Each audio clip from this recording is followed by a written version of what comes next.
मेरे भाइयों, ये देश हमारा है, ये मुल्क हमारा है। इस मुल्क के खिलाफ हम क्यों बोलेंगे? हाँ, नेताओं के खिलाफ बोल सकते हैं, योगी और मोदी के खिलाफ बोल सकते हैं। ये मुल्क नहीं है, ये व्यक्ति हैं, ये इंसान हैं। इंसानों के खिलाफ बोला जा सकता है, उनकी गलत नीतियों के खिलाफ बोला जा सकता है, लेकिन देश के खिलाफ नहीं बोला जा सकता और देश के खिलाफ बोलना भी नहीं चाहिए। तो मेरे भाइयों, अब आप व्यक्तिगत तौर पर केस कर दो, अलग बात है। हमारी तो छोड़िए, हमने तो अब ससुराल मान लिया जेल को। हमारी तो छोड़िए, हम तो जाने कितनी बार जा चुके हैं और कितनी बार हम निकल चुके हैं। और जब कोई पुलिस वाला हथकड़ी डालता, आप लोगों ने टीवी पे भी देखा होगा, 10 साल की सजा यहाँ सुनाई जा रही है और हथकड़ी डाल रही पुलिस और लेके जा रही है 10 साल की सजा, और हम हंस रहे हैं टीवी पे। कितना दिखाया चैनल वालों ने, आज तक, जी न्यूज और दूसरे भड़ुए चैनलों ने, बिके हुए चैनल वालों ने मोदी की डाली हुई हड्डियों पे पलने वाले चैनल कैसे दिखाया। देखो कितना बेशरम मौलवी है, 10 साल की सजा फिर भी हंस रहा है। अच्छा, अगर रो देते, एक आंसू भी निकल आता तो क्या कहते? यही भड़ुए चैनल, इनको भड़ुआ कहो, यही सही शब्द है। क्या कहते हैं ये भड़ुए चैनल वाले मालूम है? देखा, 10 साल की सजा सुनते ही हेकड़ी निकल गई। भौंकने वाला मौलवी देखो कैसे गिड़गिड़ाने लगा। हमें मालूम था कि मैं बेकसूर हूं, तो ये 10 साल की सजा है कि हाई कोर्ट में जाएगा, केस खत्म हो जाएगा। हमें मालूम था। मैं हंस रहा हूं, इधर 10 साल की सजा, उधर मैं हंस रहा हूं।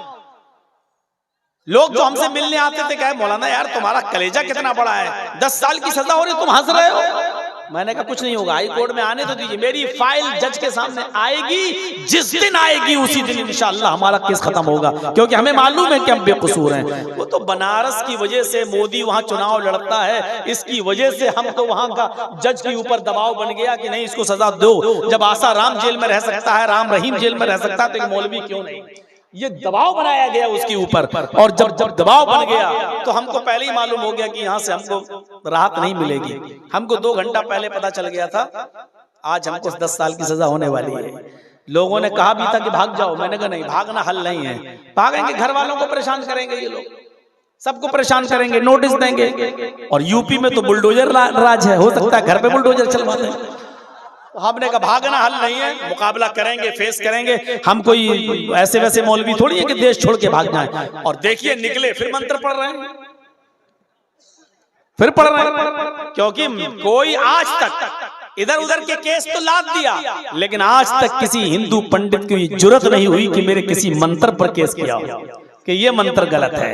आज तक 20 साल से मैंने वेदों को पढ़ा, मंत्रों को पढ़ा, लेकिन आज तक किसी पंडित की, किसी हिंदू भाई की ये हिम्मत नहीं हुई कि किसी ने ये केस किया हो कि मौलाना ने हमारी किताब में ऐसा ऐसा लिखा, ये पढ़ दिया, गलत है, इस पर केस करो। ये साबित नहीं कर पाए आज तक, न वो केस कर पाए इस पर। इसके खिलाफ बोले, उसके खिलाफ बोले, करो 50 केस कर दो, देश के खिलाफ नहीं बोलना चाहिए। अल्हम्दुलिल्लाह ये देश हमारा है, हम इस देश के खिलाफ क्यों बोलेंगे? अरे अंग्रेजों के गुलाम तो तुम थे, देश की आजादी में तुम घरों में छिपे हुए थे। आजादी तो हमने दिलवाई है, अंग्रेजों से लड़े हम, हमारे उलमा शहीद हुए। आज भी चले जाइए इंडिया गेट पर, जितने लोगों के नाम आज भी शहीदों के नाम इंडिया गेट पर लिखे हुए हैं, उन 95,000 नामों में 65,000 सिर्फ मुसलमानों के नाम, 65,000 सिर्फ मुसलमानों के नाम है। मेरे भाइयों, ये देश हमारा है, ये मुल्क हमारा है। इस मुल्क के खिलाफ हम क्यों बोलेंगे? हाँ, नेताओं के खिलाफ बोल सकते हैं, योगी और मोदी के खिलाफ बोल सकते हैं। ये मुल्क नहीं है, ये व्यक्ति हैं, ये इंसान हैं। इंसानों के खिलाफ बोला जा सकता है, उनकी गलत नीतियों के खिलाफ बोला जा सकता है, लेकिन देश के खिलाफ नहीं बोला जा सकता और देश के खिलाफ बोलना भी नहीं चाहिए। तो मेरे भाइयों, अब आप व्यक्तिगत तौर पर केस कर दो, अलग बात है, लेकिन जैसे ही मेरा मामला हाई कोर्ट में आया, जज ने फाइल देखते ही कहा, अरे ये तो 1 घंटा भी जेल में रहने के लायक नहीं है, इसको 5 महीने से जेल में रखे हो। इमीडिएटली रिलीज, फौरन इसको छोड़ा जाए, फौरन छोड़ा जाए। ये आदमी तो 1 मिनट के लिए भी, 1 घंटे के लिए भी जेल में रहने के लायक नहीं। ये ऑर्डर में लिखा है 1 घंटे के लिए भी जेल में रहने के लायक। अल्लाह मदद करता है। तो मेरे भाइयों, पहला नाम मोहम्मद, और वही शब्द अज्ञान हेतु किरत मोह मदांधिकारम नाशम, बिल्कुल साफ शब्दों में। और किसी हिंदू भाई को एतराज हो तो जाओ कोर्ट में किस्मत आजमा लेना केस करके। मोह मदाएंगे, अंधेरे को नाश कर देंगे। मोह मदांधिकारम नाशम, मोहम्मद आएंगे अंधेरे को नाश कर देंगे।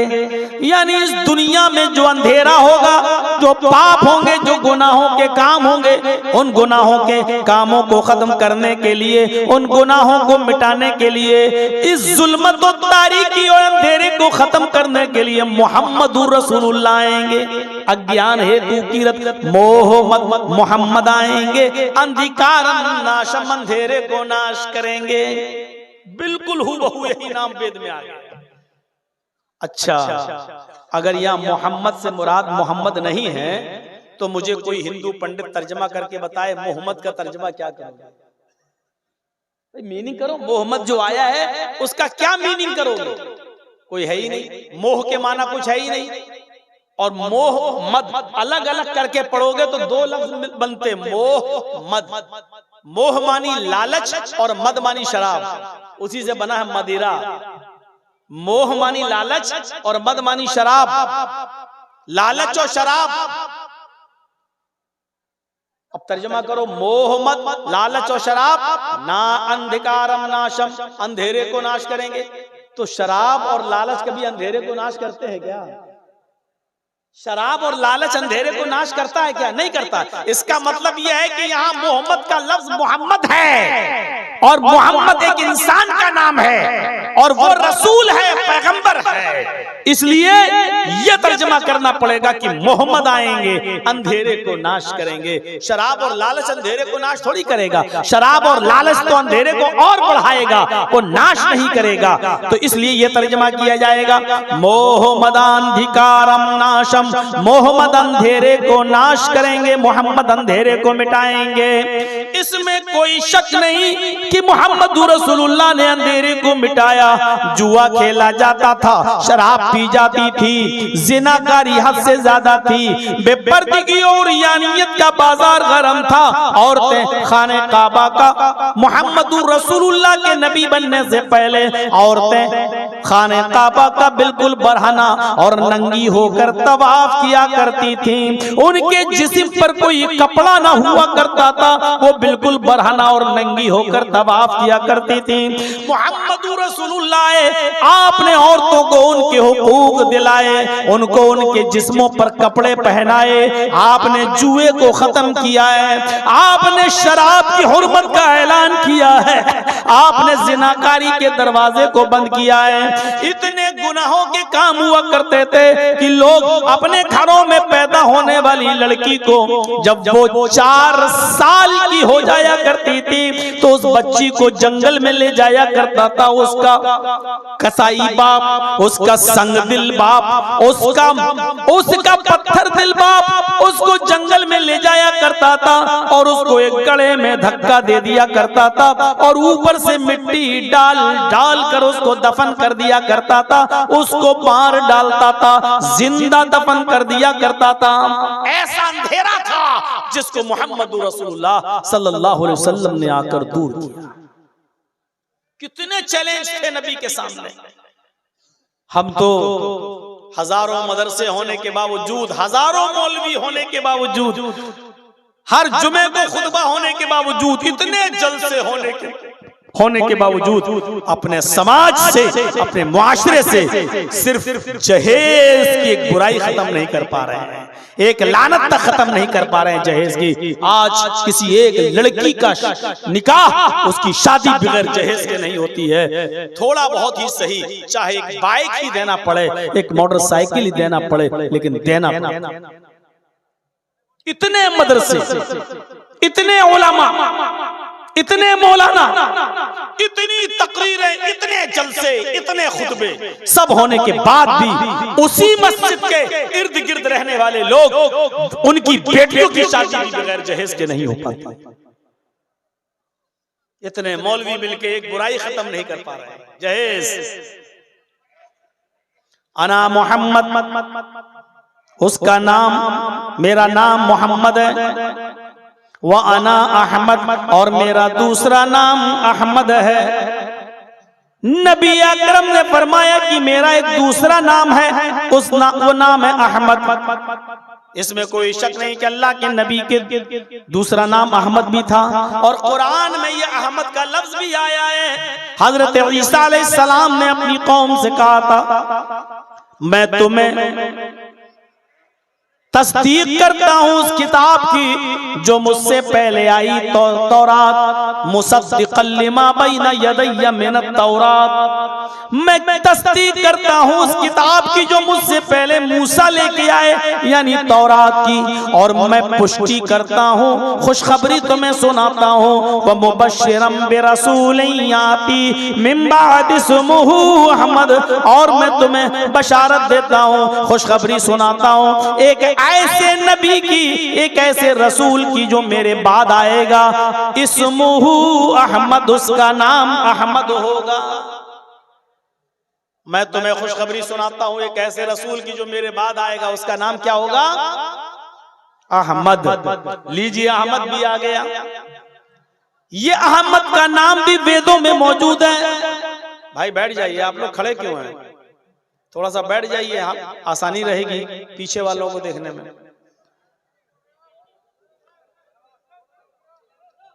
थोड़ा सा सहूलत पैदा करिए, लोगों के लिए आसानी पैदा कीजिए। देखिए, मैं इतनी आसान भाषा में बोल रहा हूं, एक बात को कई कई बार बोलता हूं ताकि आप समझ जाएं। मैं बंबई और दिल्ली में नहीं बोल रहा हूं। मुझे मालूम है कि आप लोग बंगला बोलते हैं और हिंदी आप लोग समझते हैं, लेकिन बहुत थोड़ी थोड़ी, तो हम बहुत आसान भाषा में आपको समझा रहे हैं। कोशिश भी कर रहे हैं कि आपके जहन में, माइंड में, आपके दिमाग में मैं अपनी बात उतार सकूं। अभी बंबई होता, दिल्ली होता, कोई और, तो हम अभी बहुत तेज स्पीड में बोल रहे होते। वहां एक बात को कई कई बार नहीं बोलते, लेकिन हम आपके बीच में आए हैं, हमें किस तरह बोलना है ये मैं जानता हूं। और इसीलिए बंगाल वाले बेचारे 20 साल से भूले नहीं हैं, हमको बुला रहे हैं, क्योंकि उनके समझ में मेरी बात आती है। अहमद का लफ्ज भी वेद में आया है। अहमद पितुष्परी में धामिर तस्य जगरब अहम सूर्यवाजनी, ये भी वेदों में मंत्र मौजूद है। अहमद पितुष्परी में धामर तस्य जगरब, अहमद ने सबसे पहले कुर्बानी दी। मेधामिर तस्य जगरब, अहमद पितुष्परी में धामिर तस्य जगरब। अहमद पिता समान है, अहमद पिता समान है, बाप जैसे हैं, बाप है नहीं का, बाप जैसे हैं। जैसे बाप अपनी औलाद को उनकी गलतियों पर डांटता भी है और समझाता भी है, उसी तरीके से मोहम्मदुर रसूलुल्लाह भी तुम्हें डांटेंगे भी और समझाएंगे भी। अहमद पितुष्परी, पिता समान है। मेधामिर तस्य जगरब, उन्होंने सबसे पहले कुर्बानी दी, यानी अपना इलाका, अपना शहर, अपना वतन छोड़ा। वही सबसे पहले मक्के से मदीने की तरफ हिजरत की है। कुर्बानी का मतलब उन्होंने अपने माँ बाप की, उन्होंने अपने रिलेटिव्स की, उन्होंने अपने शहर की, उन्होंने अपने साथियों की कुर्बानी दी। अपने शहर को, अपनी बस्ती को छोड़ दिया। अहमद पितुष्परी में धामिर तस्य जगरब, सबसे पहले कुर्बानी दी और कहा अल्लाह से, कहा ईश्वर से, अहम सूर्यवाजनी, हाय हमारे प्रभु, हाय हमारे रब, हाय हमारे ईश्वर, हाय हमारे रब, हाय हमारे दाता, हमको संपूर्ण जगत के लिए सूरज बना दे, हमको सूर्य की तरह रोशन कर दे, हमको सूरज की तरह चमका दे। अल्लाह ने मोहम्मद रसूलुल्लाह को सूरज की तरह चमका दिया। चमकाने का मतलब समझ रहे हैं? जैसे सूरज निकलता है उसकी रोशनी सबके घरों में जाती है, रात के अंधेरे को मिटा देता है और सूरज सबको रोशन कर देता है। इसी तरीके से मोहम्मदुर रसूलुल्लाह ने अपने इल्म से सबको रोशन कर दिया, अपने इल्म से सबको चमका दिया। यानी मोहम्मदुर रसूलुल्लाह सबके लिए नबी बनकर पहुंच गए, नबी बनकर आए। हम सूर्य बाजनी हाय अल्लाह हमको सूरज की तरह बना दे, जैसे सूरज सबको रोशनी देता है ऐसी हमसे भी सबको रोशनी दे दे। यानी हमारे जरिए भी सबको इल्म पहुंचा। अल्लाह ने मोहम्मद रसूलुल्लाह को सिराज मुनीर भी कह दिया, सिराज मुनीर भी कह दिया, यानी चमकता हुआ सूरज, रोशन सूरज भी कह दिया। या अय्युहन नबी इन्ना अरसलनाका शाहिदन व मुबश्शिरन व नज़ीरा व दाइयन इलल्लाहि बिइज़्निही व सिराजम मुनीरा। मोहम्मद सल्लल्लाहु अलैहि वसल्लम, हमने आपको रोशन सूरज बनाकर भेजा है, रोशन चिराग बनाकर भेजा है। रोशन सूरज, जब सूरज निकलता है तो अंधेरा मिट जाता है। मोहम्मद रसूलुल्लाह के भी वही हाल है। जब आपको नबूवत मिली तो आपने गुनाहों का अंधेरा खत्म कर दिया। सूरज जब निकलता है तो रात में होने वाले जराइम का इर्तिकाब रुक जाता है, चोर चोरी करना दिन की रोशनी में छोड़ देता है और दिन दहाड़े जराइम का इर्तिकाब नहीं करता है। सूरज की रोशनी में कोई आदमी दिन दहाड़े जुर्म नहीं करता है। इसी तरीके से मोहम्मद रसूलुल्लाह ने लोगों को ऐसा समझाया कि लोगों ने गुनाह करना छोड़ दिए, लोगों ने गुनाह करना छोड़ दिए। फर्क इतना है, आसमान से ये सूरज निकलता है, ये दिन में निकलता है और रात में बुझ जाता है। लेकिन मोहम्मद रसूलुल्लाह वो सूरज है जिनकी रोशनी रात में भी रहती है और दिन में भी रहती है, जिनका नाम रात में भी लिया जाता है और दिन में भी लिया जाता है। इसीलिए हजरत आयशा मोहम्मद रसूलुल्लाह को अपना सूरज कहा करती थी।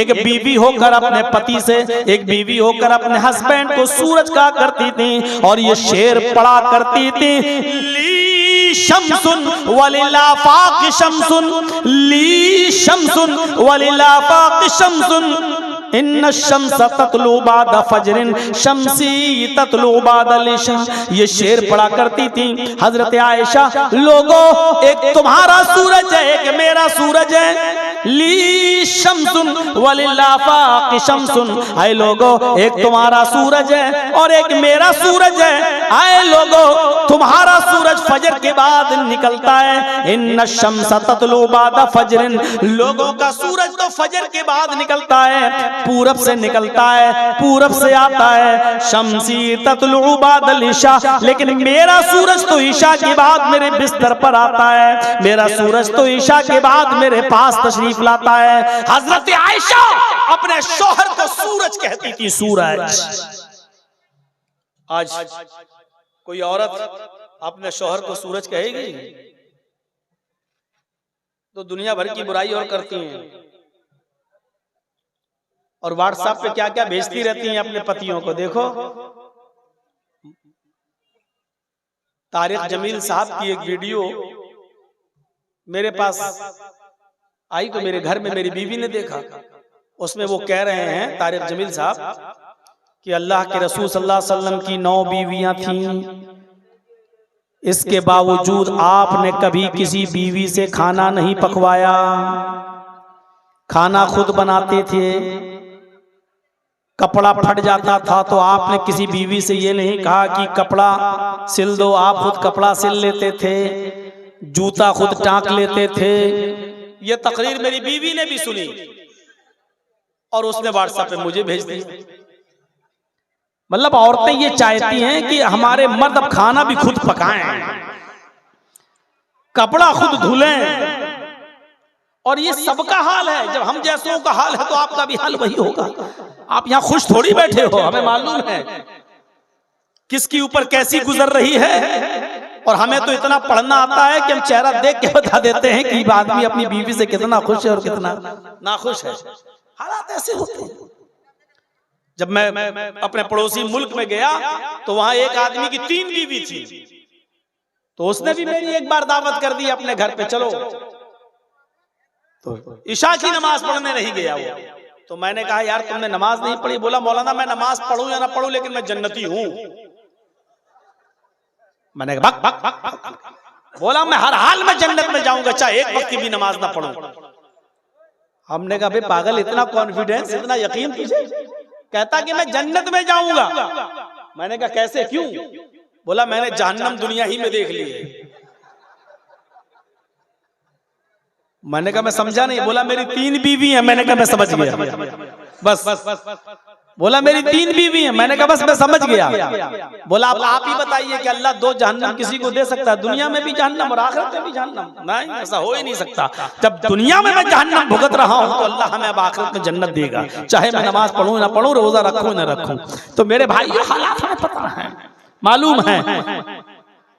नबी हजरत आयशा तारीफ कर रही है। एक पीर साहब थे, सुना वाकया? उनकी बीवी उनको पीर ही नहीं मानती थी। तेरे जैसे 336 पीर रोज देखती हूँ। एक बार उसकी बीवी ने आसमान में उड़ते हुए किसी बुजुर्ग को देख लिया। आसमान पे उड़ रहे हैं और मुसल्ला बिछा के नमाज पढ़ते हुए जा रहे हैं। अभी इसका शौहर जब घर पे आया तो बीवी ने कहा एक ये पीर बने फिरते हैं। पीर तो वो था जो मैंने आज आसमान में देखा है, हवा में मुसल्ला बिछाकर नमाज पढ़ते हुए जा रहा था, उड़ रहा था। अब इसके पीर को लगा कि किसी तरह हीरो बनूं मैं अपनी बीवी की नजर में। तो कहा रे मेरी बीवी तुमने देखा है उसको? कहाँ? हवा में उड़ते हुए देखा है? हाँ देखा है। मुसल्ला बिछाए हुए था? हाँ। उस पर खड़ा भी था हवा में और नमाज पढ़ रहा था। तुमने देखा है? हाँ। अरे वो मैं ही तो था। ये बोला उसका पीर, वो मैं ही तो था। अब बीवी को लगा कमीना ये यही था, तो अब क्या करूं? तो कहने लगी हाँ मुझे लगा कि तुम ही थे। क्या मतलब? इसीलिए तिरछे तिरछे उड़ रहे थे, टेढ़े टेढ़े उड़ रहे थे, तुमसे तो सीधा उड़ा भी नहीं जा रहा था, हैं? फिर भी कमी निकाल दी।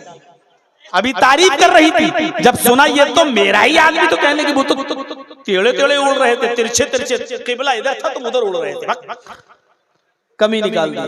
उसने कहा ऊँट रे ऊँट, तेरी कौन सी कल सीधी, अभी औरत तेरी कौन सी फितरत, क्या तुझे समझूं और क्या तुझे मानूं?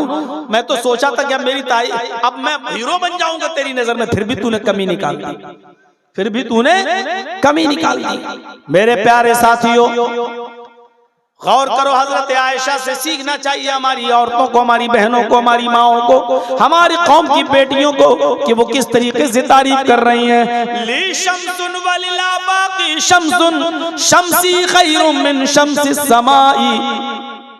तुम्हारा सूरज है और एक मेरा सूरज है, मेरा सूरज तुम्हारे सूरज से बेहतर है। इन्न शम्स ततलू बादा फजरिन, तुम्हारा सूरज फजर के बाद निकलता है। शम्सी ततलू बादल इशा, और मेरा सूरज इशा के बाद मेरे बिस्तर पे आता है।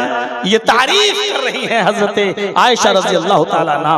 तो अहमद नाम भी आया है, अहमद अहमद पितुष्परी में धामिर तस्य जगरब अहम सूरैवाजनी।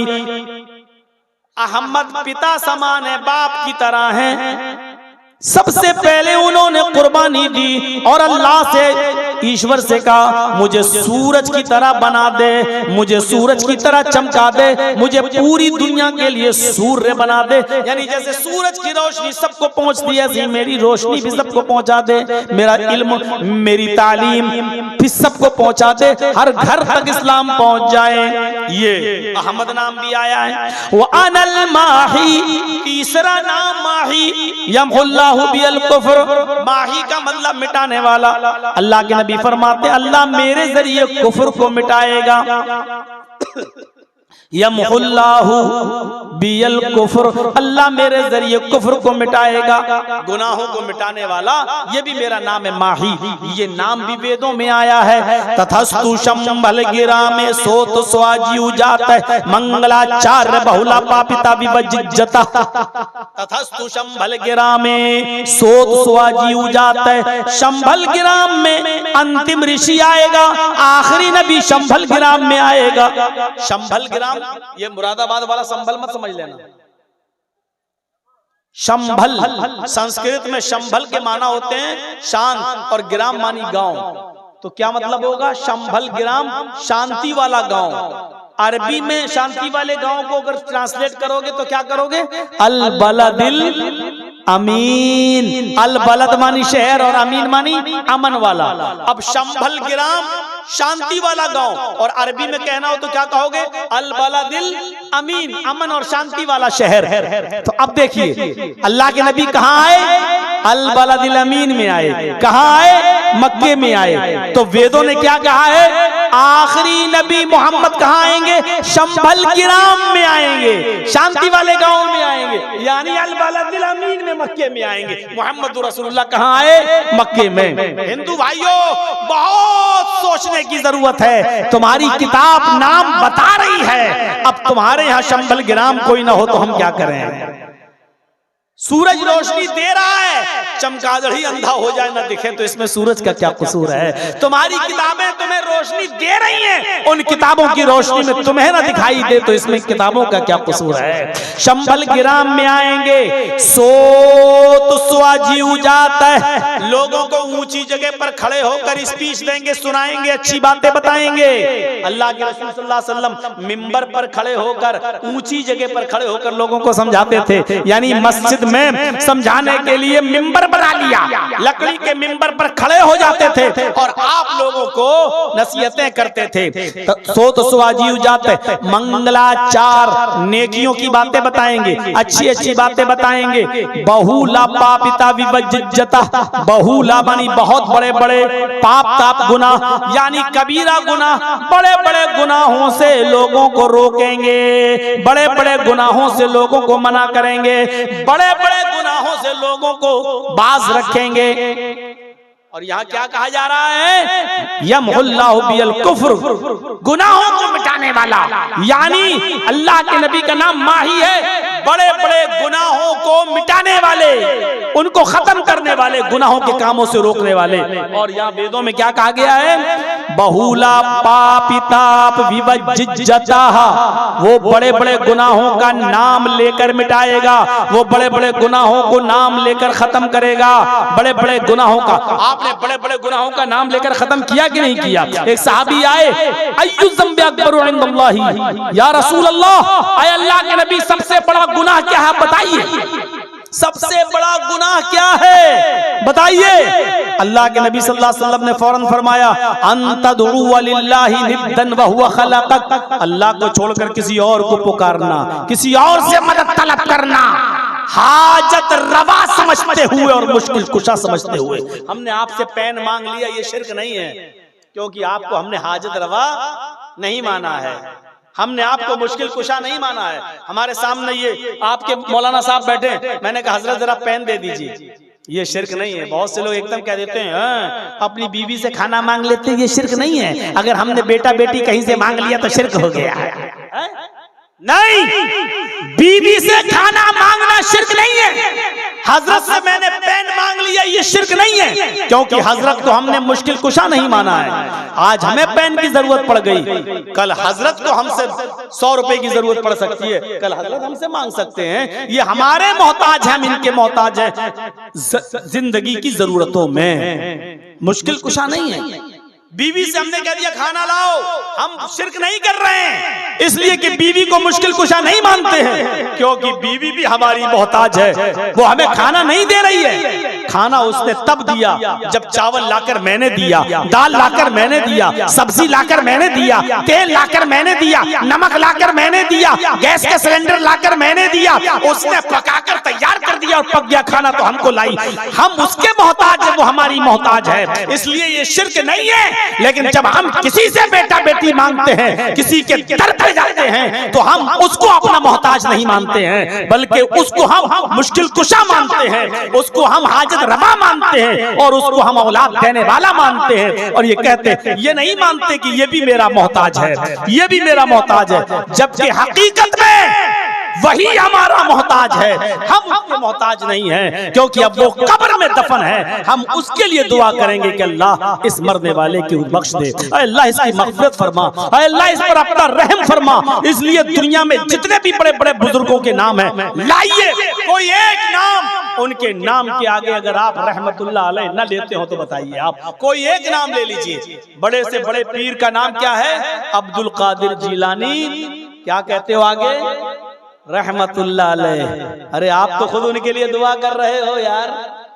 रहमतुल्लाह अलैह का मतलब क्या? अल्लाह की रहमत हो उन पर, अरे अल्लाह तेरी रहमत हो उन पर। इसका मतलब यह है कि वो तुम्हारी दुआओं के मोहताज हैं, तो जो हमारी दुआओं का मोहताज हो वो हमें क्या देगा? समझ गए ना? इतनी मोटी सी बात समझ में नहीं आती है।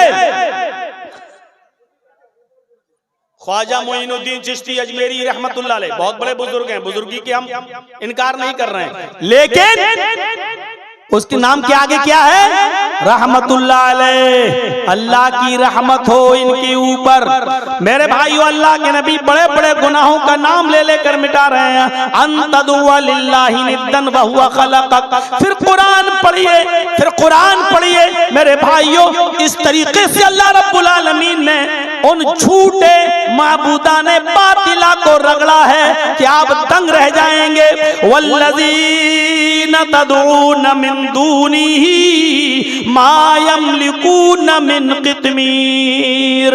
अल्लाह को छोड़कर तुम जिनको पुकार रहे हो, वल्लज़ीना तदऊन मिन दूनिही, उसको छोड़कर तुम जिसको भी पुकार रहे हो, मा यमलिकून मिन क़ित्मीर, ये खजूर की गुठली के छिलके के भी मालिक नहीं है। मा यमलिकून मिन क़ित्मीर, ये खजूर की गुठली के छिलके के भी मालिक नहीं है। अल्लाह ने ऐसा रगड़ा कि खजूर का मालिक नहीं। अरे खजूर के ऊपर तो एक गूदा होता है, एक मग़ज़ होता है, वो बहुत बड़ी चीज है। फरमाया खजूर का मालिक होना तो बहुत बड़ी बात है। फरमाया वल्लज़ीना तदऊन मिन दूनिही मा यमलिकून मिन क़ित्मीर, खजूर के अंदर जो गुठली होती है ये उस गुठली के भी मालिक नहीं है। अरे गुठली भी बहुत बड़ी चीज, अल्लाह ने गुठली भी नहीं कहा है इसलिए कि गुठली को पीस कर तो भूसा बनाया जा सकता है, उसको तो जानवर के खिलाने के काम आता है, उससे भी तो फायदा हासिल किया जाता है। अरे गुठली के भी नहीं, गुठली के ऊपर हल्का सा परत होता है, हल्का सा छिलका होता है, आप नाखून मारेंगे तब वो निकलेगा। फरमाया ये उस छिलके के भी मालिक नहीं है। वल्लज़ीना तदऊन मिन दूनिही मा यमलिकून मिन क़ित्मीर, खजूर को छोड़ो, खजूर की गुठली भी छोड़ दो, खजूर की गुठली के छिलके के भी मालिक नहीं है। ऐसी जगह पहुंचा दिया अल्लाह रब्बुल आलमीन ने, ऐसी जगह पहुंचाया। इन्नल्लज़ीना तदऊन मिन दूनिल्लाहि लन यख़्लुक़ू ज़ुबाबा, अल्लाह को छोड़कर तुम जिनको पुकारते हो ये सब मिल जाएं, वलविज्तमऊ लहू, सब मिल जाएं। अल्लाह को छोड़कर तुम जिनको पुकारते हो ये एक मक्खी भी पैदा करने की ताकत नहीं रखते। वलविज्तमऊ, सबकी सब जमा हो जाएं, कश्मीर से कन्याकुमारी तक, बरेली से बगदाद तक, पूरी दुनिया के सारे इकट्ठे हो जाएं, ये सब मिल जाएं तो एक मक्खी भी पैदा करने की ताकत नहीं रखते। अरे मक्खी पैदा करना तो दूर, मक्खी थोड़ी सी कोई चीज इनसे लेकर चली जाए, मिठाई से कोई थोड़ा सा रस, थोड़ा सा शीरा चूस ले, थोड़ा सा शक्कर का एक दाना, चीनी का एक दाना ले जाए, अल्लाह कहता है व इन यस्लुबहुम ज़ुबाबु शैअन ला यस्तनक़िज़ूहु मिन्हु, तो ये उस मक्खी को पकड़कर जो चीज वो छीन कर ले गई, ये उससे वो चीज वापस लेने की भी ताकत नहीं रखते, वापस भी नहीं ले सकते।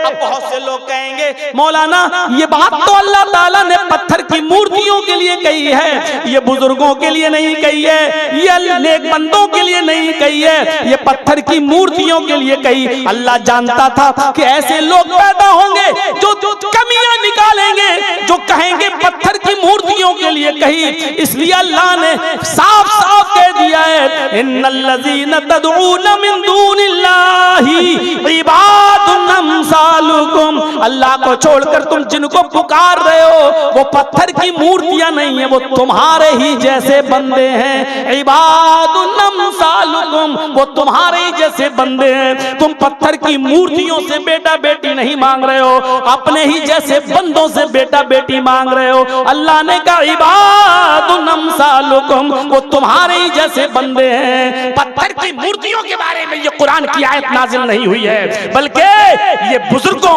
बंदों ही के लिए हुई है। अल्लाह को सब कुछ मंजूर है, लेकिन शिर्क बर्दाश्त नहीं है, शिर्क मंजूर नहीं है। No compromise. नमाजों में कमी होगी, हम तुम्हें चाहे तो माफ कर देंगे। रोजे में कमी होगी, हम चाहे तो तुम्हें माफ कर देंगे। हाँ, नमाज की, रोजों की, हज की, ज़कात की कमियां लेके आओगे, हम हो सकता है तुम्हें माफ कर दें, लेकिन शिर्क लेके आओगे तो हम तुम्हें माफ नहीं करेंगे। इन्नल्लाह ला यग़फ़िरु अन युश्रका बिही व यग़फ़िरु मा दून ज़ालिका लिमन यशा। अल्लाह शिर्क को माफ नहीं करेगा और उसके अलावा जिसको चाहेगा अल्लाह माफ कर देगा, लेकिन शिर्क को अल्लाह माफ नहीं करेगा। बड़े बड़े गुनाहों का नाम लेकर अल्लाह के नबी सल्लल्लाहु अलैहि वसल्लम ने मिटाया है। इसलिए आप बहुला पापिता विबज्जता, बड़े बड़े गुनाहों को मिटाने वाले होंगे। आपने मिटा, आप मोहम्मद भी थे, आप अहमद भी थे, आप माही भी थे। और मोहम्मद का माना क्या है? जिसकी सबसे ज्यादा तारीफ की जाए। देखिए, दो लफ्ज हैं, मोहम्मद और अहमद। मोहम्मद का माना जिसकी तारीफ सबसे ज्यादा की गई हो, और अहमद का माना जिसने सबसे ज्यादा तारीफ की हो। दो लफ्ज याद रखिएगा, मोहम्मद जिसकी तारीफ सबसे ज्यादा की गई हो, और अहमद के माना जिसने अल्लाह की तारीफ सबसे ज्यादा की हो। ये दोनों नाम मोहम्मद पर फिट बैठते हैं सल्लल्लाहु अलैहि वसल्लम। अल्लाह के नबी की तारीफ सबसे ज्यादा की गई। इंसानों में, मखलूकात में सबसे ज्यादा किसका नाम लिया गया? मुहम्मदुर रसूलुल्लाह सल्लल्लाहु अलैहि वसल्लम का। आप सुबह उठते हैं, आप देखिए सुबह आँख खुली, आप क्या पढ़ेंगे? अल्हम्दुलिल्लाहिल्लज़ी अहयाना बअदा मा मातना व इलैहिन नुशूर। ये सुबह उठते ही आपकी दुआ शुरू हो गई है। अब आप देखिए, अब आप सुबह उठने के बाद सबसे पहले वुजू बनाएंगे, बिस्मिल्लाह। जब बिस्मिल्लाह कहकर आप वुजू बनाएंगे तो वुजू के बाद की जो दुआ पढ़ेंगे उसमें मुहम्मदुर रसूलुल्लाह का नाम लेंगे। क्या कहेंगे? अशहदु अन्ना मुहम्मदन अब्दुहु व रसूलुहु। अल्लाह के नबी का नाम। कितना नाम लिया जाता है। पूरी दुनिया का मुसलमान वुजू के बाद की दुआ पढ़ता है, और ना पढ़ता हो तो याद कर लेना चाहिए नबी का नाम। अब अज़ान के अल्फाज अदा हो रहे हैं, अल्लाहु अकबर, अल्लाहु अकबर, अशहदु अल्ला इलाहा इल्लल्लाह। आवाज आती है, ओ मेरे बंदे तूने मेरी किबरियाई का ऐलान तो कर दिया। अल्लाहु अकबर, अल्लाहु अकबर, ओ मेरे बंदे तूने मेरी किबरियाई का ऐलान तो कर दिया। अशहदु अल्ला इलाहा इल्लल्लाह, ओ मेरे बंदे तूने मेरी वहदानियत का और मेरी तौहीद का इकरार तो कर लिया, लेकिन अभी मेरे नबी की रिसालत का इकरार नहीं हुआ है। ऐ मेरे बंदे, तेरी अज़ान उस वक्त तक मुकम्मल नहीं होगी जब तक कि तू मेरे नाम के साथ साथ मेरे हबीब का, मेरे मुस्तफा का नाम नहीं लेगा। और यहाँ नाम लेना पड़ता है, अशहदु अन्ना मुहम्मदर रसूलुल्लाह। अगर इस बात की गवाही दे रहे हो कि अल्लाह के अलावा कोई माबूद नहीं, तो इस बात की भी गवाही दो कि मोहम्मद अल्लाह के रसूल हैं। इसका मतलब यह है, इबादत सिर्फ अल्लाह की होगी और इताअत सिर्फ मुहम्मदुर रसूलुल्लाह की होगी। नमाज तो अल्लाह के लिए पढ़ी जाएगी, ये इबादत है, लेकिन नमाज कैसे पढ़ी जाएगी ये तरीका जनाब मुहम्मदुर रसूलुल्लाह का होगा। ये अज़ान का मतलब है। अल्लाहु अकबर, अल्लाहु अकबर। नमाज पढ़ने आना हो तो ये मान कर आओ। अज़ान क्यों दी जाती है? लोगों को खबर करने के लिए नहीं। असल वजह क्या है अज़ान की? अल्लाहु अकबर, अल्लाहु अकबर। अल्लाह सबसे बड़ा है, अल्लाह सबसे बड़ा है। जब अल्लाह को सबसे बड़ा मानते हो तो अपनी दुकान बंद कर दो।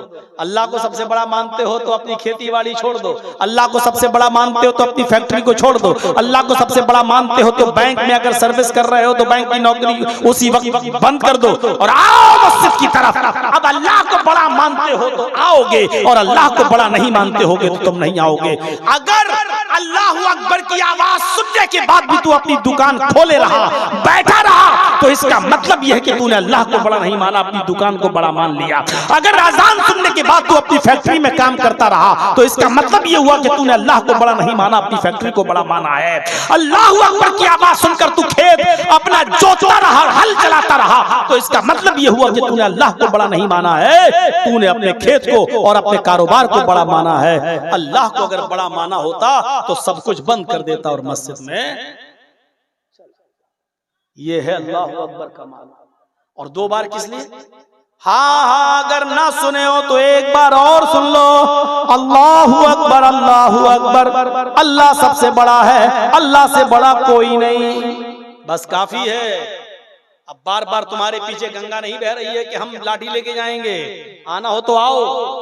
अब दुकान बंद कर दी, ठीक, फैक्ट्री बंद कर दी, ऑफिस छोड़ दिया, मस्जिद में आ गए। अब मस्जिद में आ रहे हो, खड़े भी होगे, रुकू भी करोगे, सजदा भी करोगे, नमाज पढ़ोगे, तो अब ये इबादत के बारे में भी सुन लो। दुकान, फैक्ट्री, ऑफिस तो बंद कर दिए और चले आए, लेकिन अब इबादत हो अगर अल्लाह के लिए करने आए हो, अशहदु अल्ला इलाहा इल्लल्लाह, ये इबादत अल्लाह के लिए होनी चाहिए, इसलिए कि अल्लाह के अलावा कोई माबूद नहीं। अब इसलिए नमाज पढ़ने आए हो। यार हाजी हूँ, हज करके आया हूँ, नमाज नहीं पढ़ूंगा तो लोग कहेंगे देखो हाजी हो के नमाज नहीं पढ़ता है। अब मस्जिद में आए, तेरी नमाज बेकार। मौलाना हूँ, नमाज नहीं पढ़ूंगा तो लोग कहेंगे देखो इतना बड़ा मौलवी हो के नमाज नहीं पढ़ रहा है। अब आए तो हो मस्जिद में, लेकिन ये सोच के आए हो नमाज बेकार। अब यही नमाज शिर्क हो गई। लो मौलाना कितनी चीजें शिर्क हैं। हाँ, क्योंकि अब आप गांव वालों के लिए नमाज पढ़ रहे हो, मोहल्ले वालों के डर से नमाज पढ़ रहे हो। और अल्लाह के रसूल ने फरमाया मन सल्ला युराई फक़द अशरक, जिसने दूसरों को दिखाने के लिए इबादत की, दूसरों को दिखाने के लिए नमाज पढ़ी, उसने शिर्क। अब यही नमाज शिर्क हो गई, क्योंकि अब अल्लाह के लिए रुकू नहीं हो रहा है, अल्लाह के लिए सजदा नहीं हो रहा है, अल्लाह के लिए क़याम नहीं हो रहा है। अब तो इस डर से आए हो कि लोग क्या कहेंगे। एक टाइम की नमाज भी पढ़ी तो अब लोगों के लिए नहीं। अशहदु अल्ला इलाहा इल्लल्लाह, अगर अल्लाह को माबूद मानते हो तो इबादत अल्लाह के लिए करने आओ, ठीक है। अब मस्जिद में आ गए, इबादत अल्लाह के लिए करने आए जी, तो अब इबादत कैसे की जाएगी? एक रकात में कितने रुकू किए जाएंगे, कितने सजदे किए जाएंगे? ज़ुहर में कितनी रकात पढ़ी जाएगी? कितनी बार सुभान रब्बियल अज़ीम, सुभान रब्बियल आला पढ़ा जाएगा? अब तुम आ तो गए हो मस्जिद के अंदर नमाज पढ़ने के लिए, आ तो रहे हो, तो याद रखना यहाँ तुम्हारा तरीका नहीं चलेगा, मौलवी जर्जीस का नहीं चलेगा, फला का नहीं चलेगा, फला का नहीं चलेगा। अब तुम्हें नमाज पढ़ने आना है, अल्लाह की इबादत करने आना है, अल्लाह को सबसे बड़ा मान लिया। अब तुम मस्जिद की तरफ आना चाहते हो तो ये सोच के आना अशहदु अन्ना मुहम्मदर रसूलुल्लाह, मुहम्मद अल्लाह के रसूल हैं। ये नमाज तुम्हें जनाब मुहम्मद रसूलुल्लाह के तरीके पर पढ़ना पड़ेगी। ज़ोहर की 4 रकात फर्ज है, अगर 5 पढ़ोगे तो गुनाहगार होगे, 3 पढ़ोगे तो गुनाहगार होगे। असर की 4 रकात फर्ज है, अगर 5 पढ़ोगे तो गुनाहगार होगे, 3 पढ़ोगे तो गुनाहगार होगे। मगरिब की 3 रकात फर्ज है, अगर 4 जानबूझकर पढ़ोगे तो गुनाहगार होगे, और 2 पढ़ लोगे जानबूझकर तब भी गुनाहगार होगे। फजर की बड़ी इंपॉर्टेंट नमाज है, सबसे बड़ी अहमियत रखती है, लेकिन उसकी 2 ही रकातें फर्ज हैं। अगर 3 पढ़ोगे तो गुनाहगार हो जाओगे, और 1 पढ़ के सलाम फेर लोगे तब भी गुनाहगार हो जाओगे। इसलिए कि अब ये नमाज तुम्हें अपने मनमानी तरीके पर नहीं पढ़ना है, फला फला मौलवी और कठमुल्लाओं के तरीके पर नहीं पढ़ना है। ये नमाज तुम्हें जनाबे मोहम्मद रसूलुल्लाह के तरीके पर पढ़ना है। हाँ, ये 3 चीजें अगर तुम मानते हो, 3 चीजें, अल्लाह को बड़ा मानते हो तो दुकानें बंद करो, अल्लाह के लिए इबादत करना चाहते हो तो दुकानें बंद करके आओ, मोहम्मद रसूलुल्लाह के तरीके पर नमाज पढ़ना चाहते हो, ये 3 चीजें अगर तुमने मान ली, अब कहा जा रहा है हय्या अलस सलाह, तो अब आओ नमाज के लिए। नमाज के लिए 3रे नंबर पे नहीं, 4थे नंबर पे कहा जा रहा है। आप कहेंगे नमाज अजान नमाज के लिए होती, अगर अजान नमाज के लिए होती तो यही कहा जाता हय्या अलस सलाह, आओ नमाज के लिए। लेकिन ये नहीं कहा जा रहा है। पहले क्या कहा जा रहा है? अल्लाहु अकबर, अल्लाहु अकबर। फिर क्या कहा जा रहा है? अशहदु अल्ला इलाहा इल्लल्लाह। फिर क्या कहा जा रहा है? अशहदु अन्ना मुहम्मदर रसूलुल्लाह। मतलब समझ गए ना? अल्लाह को बड़ा मानो, सबको छोटा। ठीक, अल्लाह के लिए इबादत हो, ठीक, मोहम्मद रसूलुल्लाह के तरीके पर हो, ठीक, इतना मान लिया। हाँ, हय्या अलस सलाह, अब आओ नमाज के लिए। हय्या अलल फलाह, ये नमाज जब पढ़ोगे तो कामयाबी की तरफ जाओगे। अब आओ कामयाबी की तरफ। फिर सुन लो, अल्लाहु अकबर, अल्लाहु अकबर, अल्लाह से बड़ा कोई नहीं, ला इलाहा इल्लल्लाह, उसके अलावा कोई माबूद नहीं। ये है अजान का मतलब। आज समझ में आया होगा अजान क्यों दी जाती है। लोग समझते हैं अजान खबर देने के लिए दी जाती है। नहीं, अजान में पहले बताया जाता है कि अल्लाह को बड़ा मानने वाला कभी भी अजान की आवाज सुनने के बाद अपनी दुकान पर बैठा नहीं रह सकता, कभी भी अपनी दुकान पर बैठा नहीं रह सकता है। मोहम्मदुर रसूलुल्लाह के तरीके पर नमाज पढ़िए, और रसूल से जिसको मोहब्बत होगी वो रसूल के तरीके पर नमाज पढ़ेगा। मेरे भाइयों, आइए और सुनिए। क्या बैठिए ना, कोई बात नहीं, आप लोग जलसे को थोड़ा सा बैठे रहिए। वो लोग जा रहे हैं, अपना जलसा कमेटी के लोग अपने देख लेंगे, आप लोग बैठिए, नहीं तो हम खत्म कर देंगे। मेरा वैसे भी टाइम हो रहा है। मेरे भाइयों, थोड़ी देर मुझे और दे दीजिए। तो रसूल का तरीका भी हमें और आपको अपनाना है। अभी हमारे हमसे पहले जो अभी जिन्होंने मुझे दावत दी और बुलाया और शेर शायरी पढ़ रहे थे, अभी वो कह रहे थे कि हमसे कहा जाता है कि गुस्ताखे रसूल, हमसे कहा जाता है कि हम रसूल को नहीं मानते। मेरे भाइयों, इस मसले को भी थोड़ा सा समझ लीजिएगा और बहुत गहराई से सुन लीजिएगा। और आज मैं तुमको नई चीज बताता हूं। जो लोग हमें इल्जाम देते हैं कि ये रसूल को नहीं मानते, मैं कहता हूं अल्लाह की कसम वो बिल्कुल सच बोलते हैं। अब आप कहोगे मौलाना अल्लाह की कसम खाकर कह रहे हैं ये बात? जी। अच्छा, एक बात बताइए, आप मूसा अलैहिस्सलाम को आप अल्लाह का रसूल मानते हैं कि नहीं मानते? मैंने अपनी आवाज स्लो कर दी है। आपसे अब हम कुछ सवाल करेंगे, आपको जवाब देना पड़ेगा। बताइए, मूसा अलैहिस्सलाम को आप अल्लाह का रसूल मानते हैं कि नहीं मानते हैं? मानते हैं। लेकिन यहूदी तो कहते हैं कि मुसलमान मूसा को नहीं मानते। कहते कि नहीं कहते हैं? वो कहते हैं मूसा को हम ही मानते हैं। यहूदी कहते हैं कि मुसलमान मूसा को नहीं मानते। आपसे हम सवाल कर रहे हैं, आप ईसा अलैहिस्सलाम को मानते हो कि नहीं मानते हो? मानते हैं ना? हम और आप ईमानी पूरा नहीं होगा जब तक कि इनको हम नबी ना माने, रसूल ना माने। ईसा अलैहिस्सलाम को अल्लाह का रसूल मानते हैं कि नहीं मानते हैं? मानते हैं ना? लेकिन ईसाई तो कहते हैं कि मुसलमान ईसा को नहीं मानते। क्या करेंगे आप? ईसाई कहते हैं मुसलमान ईसा को नहीं मानते, यहूदी कहते हैं मुसलमान मूसा को नहीं मानते। वो अपनी जगह पर सही हैं, और हम जो कहते हैं कि हम मूसा को मानते हैं, ईसा को मानते हैं, हम भी अपनी जगह पर सही हैं। इसी तरीके से हमारे बहुत से भाई हमसे कहते हैं कि तुम अल्लाह के नबी को नहीं मानते, वो भी बिल्कुल सही। और हम कहते हैं कि हम अल्लाह के नबी को मानते हैं, हम भी अपनी जगह पर बिल्कुल सही। अब फर्क क्या है? मूसा अलैहिस्सलाम को यहूदी जिस तरह मूसा को नबी मानते हैं, उस तरह हम नहीं मानते। यहूदी उज़ैर को अल्लाह का बेटा मानते हैं, हम अल्लाह का बेटा नहीं मानते।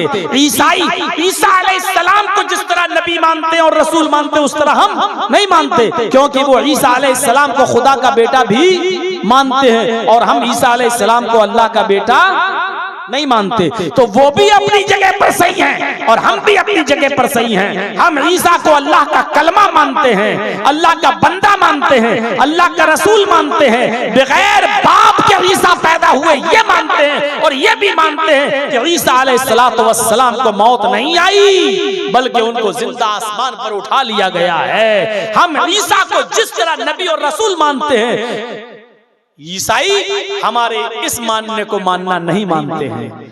ईसाई हमारे इस तरह ईसा को नबी मानने को मानना नहीं मानते हैं। यहूदी हम जिस तरह मूसा को नबी मानते हैं वो हमारे मानने को नबी का मानना नहीं मानते हैं। जिस तरह हम नबी मानते हैं वो हमारे मानने को मानना मानते ही नहीं है, और जिस तरह वो मानते हैं उस तरह हम नहीं मानते हैं। ईसा को अल्लाह का बेटा नहीं मानते हैं। इसी तरीके से आज हमारे मुसलमान भाई जो हमसे कहते हैं कि तुम अल्लाह के नबी को नहीं मानते, बिल्कुल सही कहते हो, क्योंकि जिस तरह तुम मानते हो उस तरह हम नहीं मानते।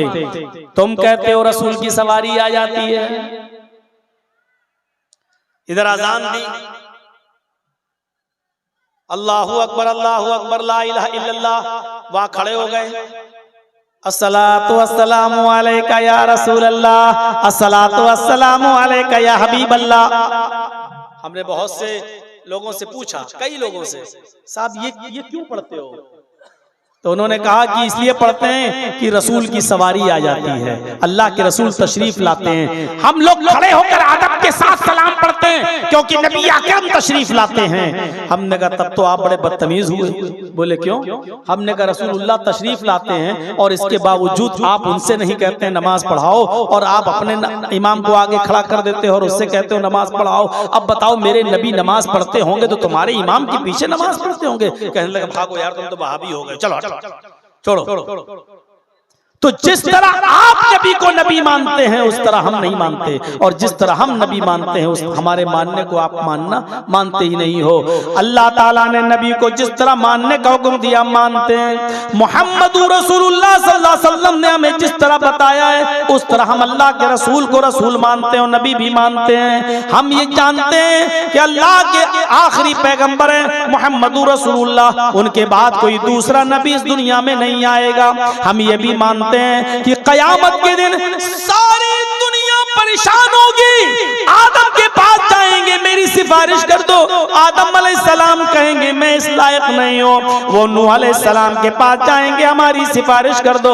नूह अलैहिस्सलाम भी मना कर देंगे, हम सिफारिश के लायक नहीं हैं। वो जकरिया, यहया, याकूब सबके पास जाएंगे और सारे नबी मना कर देंगे। वो मूसा और ईसा के पास भी जाएंगे, ये भी मना कर देंगे।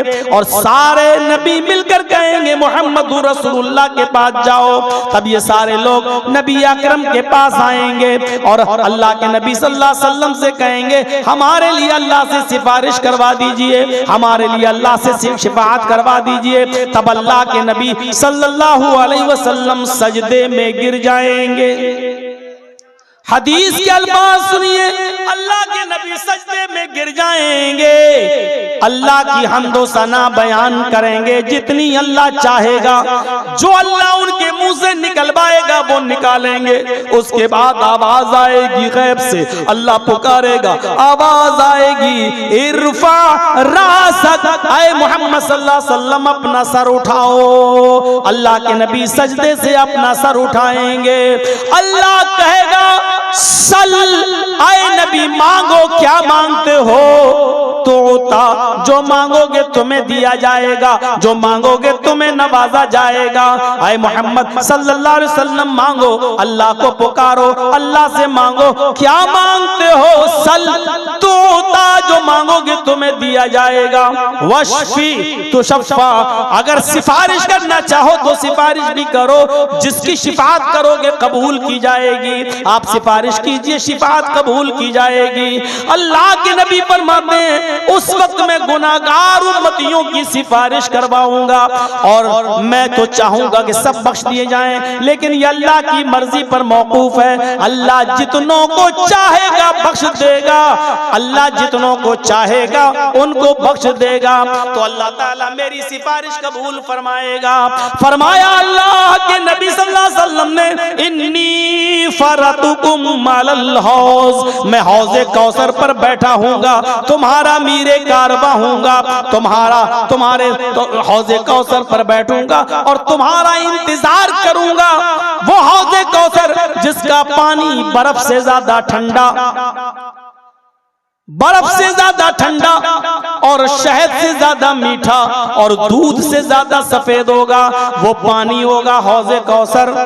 फरमाया मन शरिब लम यज़मा बादा, जो एक बार मेरे हाथ से पानी पी लेगा अर्शे महशर में, अरसे महशर में फिर उसको प्यास न लगेगी। मन शरिबा लम यज़मा अबदा, जो एक बार मेरे हाथ से पानी पी लेगा उसको 50,000 साल के उस दिन में, पूरे दिन में फिर प्यास नहीं लगेगी। लोग आते जाएंगे पानी पीते जाएंगे, लोग आते जाएंगे पानी पीते जाएंगे, लोग आते जाएंगे पानी पीते जाएंगे, मैं हर आने वाले को पानी पिलाता जाऊंगा। एक कौम आएगी, एक जमात आएगी, जब वो मेरे पास पानी पीने के लिए दौड़ कर आ रहे होंगे, तुम युहालु बैनी व बैनहुम, तो फरिश्ते मेरे और उनके दरमियान एक दीवार खड़ी कर देंगे, एक ओट लगा देंगे, उनको मेरे करीब नहीं आने देंगे। मैं उन फरिश्तों से कहूंगा आने दो, इन्नहुम उम्मती, ये तो मेरे उम्मती हैं, मैं इनको आज़ाए वुजू की चमक से पहचान रहा हूँ, मैं इनको वुजू के आज़ा की चमक से पहचान रहा हूँ, ये मेरे उम्मती हैं, इनके आज़ाए वुजू चमक रहे हैं, इनको आने दो, इनको मेरे हाथ से पानी पीने दो। फरिश्ते फिर कहेंगे आए मोहम्मद सल्लल्लाहु अलैहि वसल्लम, ये आपके हाथ से पानी नहीं पी सकते हैं, आप इनको पानी नहीं पिला सकते हैं। फरमाएंगे अल्लाह के नबी क्यों? तब फरिश्ता कहेगा इन्नका ला तदरी मा अहदसू बअदक, अय अल्लाह के नबी आपको नहीं मालूम, आपके इस दुनिया से रुखसत हो जाने के बाद, आपके इस दुनिया से चले जाने के बाद, अल्लाह को प्यारे हो जाने के बाद, इन लोगों ने दीन में नई नई बिदातें ईजाद कर रखी थी, इन लोगों ने दीन में नए नए काम ईजाद कर रखे थे। आपके दुनिया से रुखसत हो जाने के बाद इन्होंने दीन में नई नई खुराफातें ईजाद कर ली थी, नई नई चीजों को दीन समझ के करने लगे थे।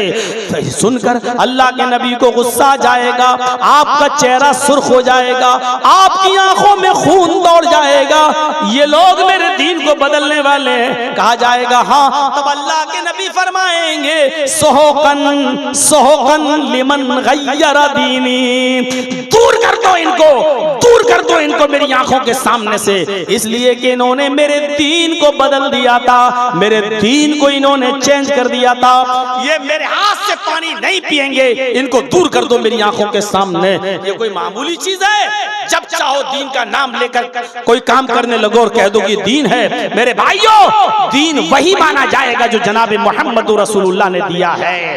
दीन ना तुम्हारे बाप का चलेगा, ना मेरे बाप का चलेगा, दीन चलेगा तो फातिमा के बाप का चलेगा, दीन चलेगा तो हसन और हुसैन के नाना का चलेगा। हमारे और आपके जरिए दीन जो इजाद हुआ है, जो चल रहा है, दुनिया भर की खुराफातें उस दीन के अंदर हमने दाखिल कर दी हैं, वो दीन नहीं चलेगा। मेरे भाइयों, अल्लाह के नबी खाना बिस्मिल्लाह कहकर खाते थे, वही चलेगा, बिस्मिल्लाह व अला बरकतिल्लाह कहकर खाते थे, वही चलेगा। अब पूरा कुरान पढ़ के खाना चाहो तो नहीं खा सकते, ये दीन नहीं है। अब उसको नाम फातिहा दे दो, कुल दे दो, कुछ और दे दो, ये सब तुम्हारी खुराफातें हैं, दीन का इससे कोई ताल्लुक नहीं है। मेरे भाइयों, इन तमाम चीजों को छोड़ देना चाहिए और इन बिदअतों से हमें परहेज करना चाहिए, वरना कयामत के दिन हमें नबी अकरम सल्लल्लाहु अलैहि वसल्लम के हाथों से पानी भी पीने को नहीं मिलेगा। हमारी माँ बहनों को भी चाहिए कि शरीयत पर अमल करें, शरीयत पर अमल करें, मोहम्मद रसूलुल्लाह से मोहब्बत करें, वरना अल्लाह के नबी सल्लल्लाहु अलैहि वसल्लम ने यह भी फरमाया कि जब मुझे मेराज हुई और मुझे जहन्नम दिखाई दी, जब मैंने जहन्नम में देखा तो मुझे जहन्नम में औरतों को सबसे ज्यादा जलते हुए देखा।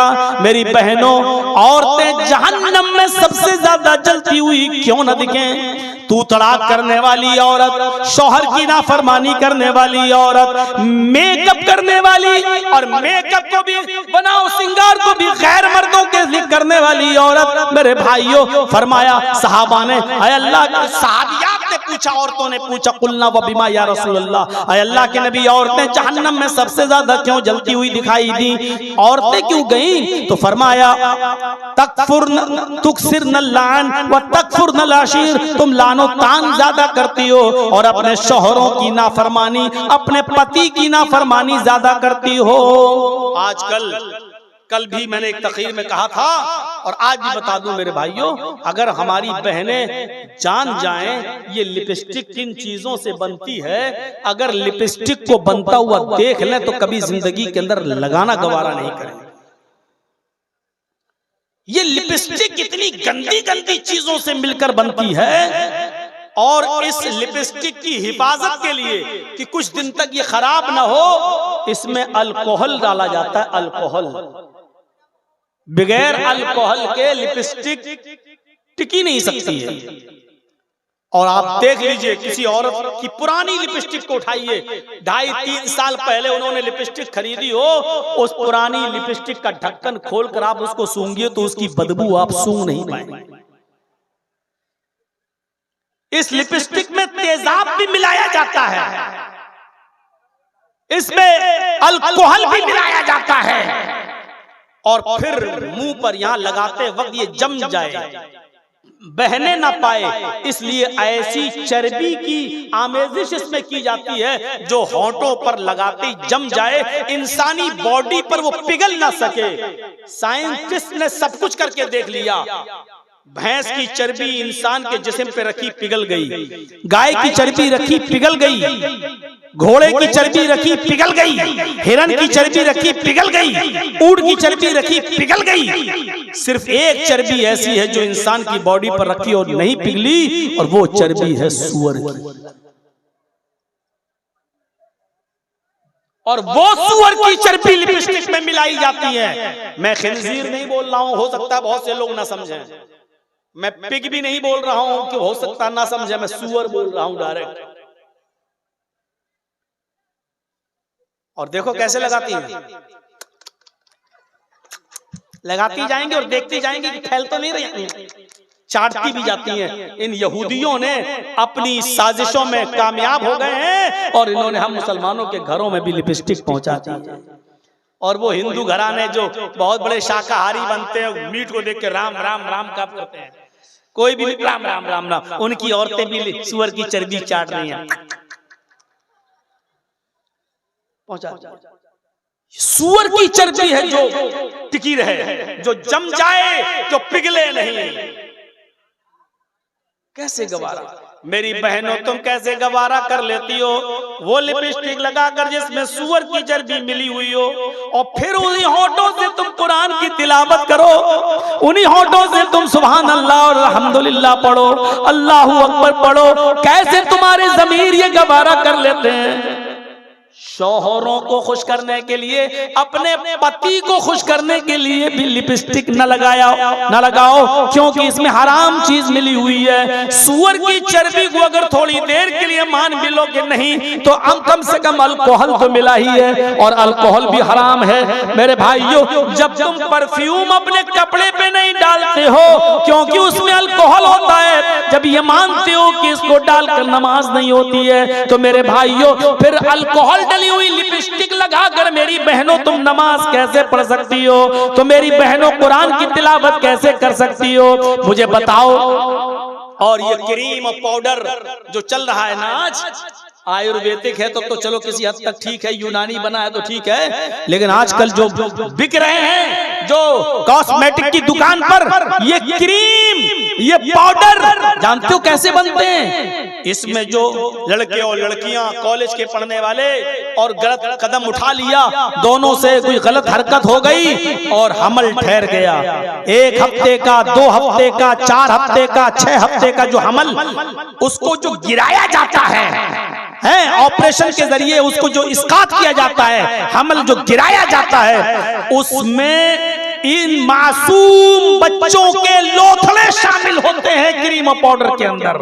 आप देख लीजिएगा हॉस्पिटल में अगर आपके बच्चे को गिराया गया तो वो लेडी डॉक्टर कभी आपको वो चीज नहीं देगी, उसको नहीं, उसको पॉलीथिन में रख लिया जाता है और उसको बड़ी बड़ी फैक्ट्रियों में, जो पाउडर और क्रीम की फैक्ट्रियां हैं, उन फैक्ट्रियों के अंदर इसको पहुंचाया जाता है, इन चीजों को पहुंचाया जाता है और इन मासूम बच्चों के लोथड़े उसमें शामिल होते हैं, तब जाकर क्रीम और पाउडर बनता है। 1885 के अंदर एक फिल्म बनी थी, 1885 के अंदर उसमें दिखाया गया बाकायदा, उसने तौबा की है, वो यहूदी था, उसने बताया कि हमारी फैक्ट्री है और इस फैक्ट्री को हम चलाते हैं, क्रीम और पाउडर कैसे बनाते हैं। बाद में वो इस्लाम लाया और इस्लाम लाने के बाद उसने तौबा भी की और तौबा करने के बाद उसने उस फिल्म के अंदर दिखाया, उसने अपनी पुरानी एक हरकत दिखाई, उसने दिखाया कि 12 हफ्ते का 12 वीक्स 12 हफ्ते का एक बच्चा जिसमें जान डाल दी गई थी, अभी वो 12 हफ्ते का मतलब ये हुआ 3 महीने का, 3 साढ़े 3 4 महीने का बच्चा पेट में था और किसी वजह से उसको गिराना पड़ रहा था। उस बच्चे को गिराने के लिए जब कैंची अंदर डाली जाती थी तो वो बच्चा जो पेट में था कैंची की तकलीफ से भागता था, इधर उधर होता था और उसकी हार्ट बीट, उसकी दिल की धड़कनें बढ़ जाया करती थी। यानी मासूम बच्चा भी अपनी जान को बचाने के लिए उसमें इधर से उधर अपने महदूद दायरे में भाग रहा है, लेकिन उसको बेचारे को कहां भाग सकता है और उसके टुकड़े टुकड़े किए गए और दर्द के साथ, बड़ी बेदर्दी के साथ उसको काटा गया। दर्द के उस बच्चे को दर्द देकर, तकलीफ देकर उस बच्चे को काटा गया और उसके टुकड़े टुकड़े करके बाहर निकाला गया और उसको केमिकल डालकर एक पॉलीथिन में रखा गया और उसके बाद में उस यहूदी ने उस बच्चे के जिस्म को अपनी फैक्ट्री में क्रीम बनाने के लिए इस्तेमाल किया है, उस बच्चे की बॉडी को। मेरे प्यारे साथियों, बाद में वो इस्लाम लाया और तौबा किया और उसने ये फिल्म दिखाई कि हमसे ये गलती हुई है और उसने बताया कि इसमें डॉक्टरों की एक टीम काम करती है, जो औरतें क्रीम लगाती हैं, पाउडर लगाती हैं। मेरे भाइयों, मेरी बहनों, इसमें उन मासूम बच्चों की बॉडी और उनके लोथड़े शामिल होते हैं, इनसे बने। और हम जो है बहुत आसानी से लगा लेते हैं, मेकअप चुपड़ते हैं, थूप लेते हैं, कुछ तो उसके बिना रहती ही नहीं है। सुबह सबसे पहले उठेंगी और किसी बॉयफ्रेंड ने कह दिया अपना फोटो भेजो, तो कहती है अभी नहीं, जरा फ्रेश हो जाऊं। ट्रेनों में सफर करो, जब सुबह सुबह उठती हैं ट्रेनों में सफर करने वाली लड़कियां तो भूतनी लगती हैं और बाथरूम से में जाएंगी और वहां से जब 10 मिनट के बाद आएंगी तब वो हेमा मालिनी की अम्मा बन के आ जाएंगी कि देखो कितनी खूबसूरत बन के आ गई हैं। अब ये सब नकली चीजें हैं, नकली चीजें। आपको मालूम है एक शादी के अंदर बारिश हो गई, एक शादी के अंदर बंबई में एक शादी के अंदर बारिश हो गई और बारिश में लोग भाग नहीं पाए। जो औरतें मेकअप करके गई थी, मेकअप सब बह गए। यकीन मानिए उनकी औलादें अपनी अम्मा को नहीं पहचान पा रही थी कि मेरी अम्मा कहाँ है। वो कह रहा अम्मी, उसकी माँ कह रही बेटा, वो कह रहा मेरी अम्मी, वो उसको अम्मी नहीं मान रहा था, मेकअप धुल गया और जो शक्ल थी हीरोइन की वो अब भूतनी जैसी निकल आई अंदर से। मेरे भाइयों, मुकाबला हो रहा था कि मर्द ज्यादा खूबसूरत हैं या औरतें, मर्द ज्यादा खूबसूरत होती हैं औरतें। उसमें उस आदमी को अवार्ड मिला जिसने कहा मर्द। क्यों? कहा इसलिए कि मर्दों के लिए कोई क्रीम नहीं बनती है, मर्द कोई मेकअप नहीं करता है, औरतें बदसूरत होती हैं इसलिए उनको मेकअप की खूबसूरती की जरूरत होती है, मेकअप की जरूरत। उसको अवार्ड दिया है, उसको अवार्ड मिला है। उसने कहा जवाब तुम्हारा सही है। और शायद ये सवाल अमिताभ बच्चन ही ने पूछा था कौन बनेगा करोड़पति में, उसको इस सवाल को माना है। उसने कहा हाँ, ये सवाल तुम्हारा जवाब ठीक है। तो मेरे प्यारे साथियों, हमें इन चीजों से परहेज करना चाहिए, अपनी माँ बहन बेटियों को भी ये चीजों से दूर रखना चाहिए। 1:30 बज गया है, हमें 1 बजे ही प्रोग्राम को खत्म करना था, मुझे थोड़ा सा जल्दी है। और आप लोगों से मेरी गुजारिश है कि कोई भी आदमी सेल्फी नहीं लेगा, फोटो नहीं लेगा और हमारे साथ कोई तस्वीर नहीं खिंचाएगा। और ये जरूरत के तहत तो जायज है, लेकिन जब कोई जरूरत नहीं है तो ये सब चीजें नाजायज हैं, हराम है, नहीं खींचना चाहिए। इन्ना अशद्दन्नास अज़ाबन यौमल क़यामत अल मुसव्विरून,